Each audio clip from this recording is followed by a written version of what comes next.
ते आगाज करने का मदीना मोहम्मद मुस्तफा सल्लल्लाहु अलैहि वसल्लम आका दे रहमत वाले दिनार ते शान लिखया पढ़ के बिस्मिल्लाह करा सिफत उसदी जेड़ा मालिक कुल संसार दा पढ़ के बिस्मिल्लाह करा सिफत उसदी जेड़ा मालिक कुल संसार दा है पत्थरां दे विच रोजी देंदा पिया सब दे काम सवारदा और सिफत करन लगिया आंदी शर्म सानू जो हाल साडे करदार दा एक किस्म रब दी कर तबाह देंदा पर मुंह यार दा यार मारदा तो कौन किस गुलाम दा किस्मत लिया टोर दाना पानी अपना हाथ का दर्द बोर ओ गल्लां करनियां सौखियां मरदा औखे पालने बोल उस वेले जनाब जब आपका कायदार मदीना अर्श मोहल्ला ते गए तो शायर ने कहा एक रात सिराज मोहब्बतां दा एक रात सिराज मोहब्बतां दा निसी आमा दी समझ आने वाला सदया तालिब दे पहुंच मतलूब गया जिब्रील सी सद ला जान वाला बाजे आखदे बिना दरवाजियां थी किवें गया सी अर्श ते जान वाला अंबर अकल नु की दखल थे जाने जान वाला या न जान वाला तेरा एक महबूब दे दम बदले सारी दुनिया नु गल पा बैठा ऐसा यार दा देश पसंद आया अपना घर भी इत्थे बना पूरा मलाज सरकार के रस्ते विच खड़ियां सरकार दा इस्तकबाल करदियां ने काबिल गौर लेना देना बरात दा मेले फिर जग जिंदे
ਨਬੀ ਪਲ ਵਿੱਚ ਕੀਤੀਆਂ ਰਹੀਆਂ ਸੀ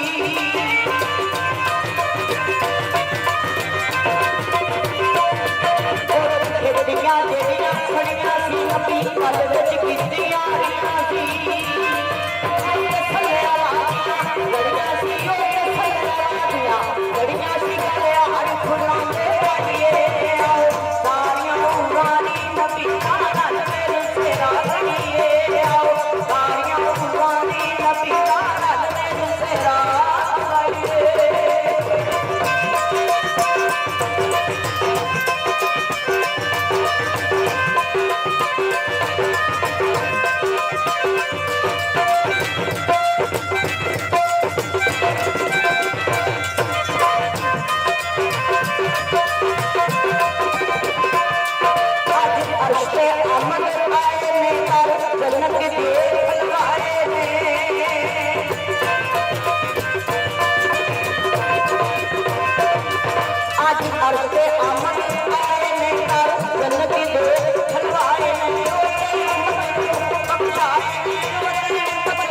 बख्शाए